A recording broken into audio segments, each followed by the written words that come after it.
রুই মাছটায় নুন হলুদ মাখিয়ে নেব। হলুদ গুঁড়ো,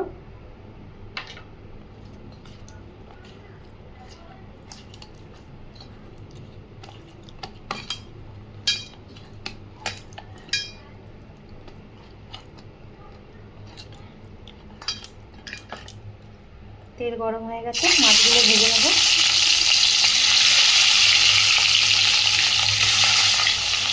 মশলার জন্য দেখুন এখানে নিয়েছে আদা রসুন, এখানে ধনে, এখানে সর্ষে,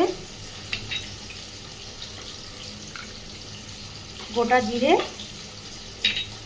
এবার এগুলো সব বেটে নেব। এক পিঠ ভাজা হয়ে গেছে, আর এক পিঠটাও ভালো করে ভেজে নেব।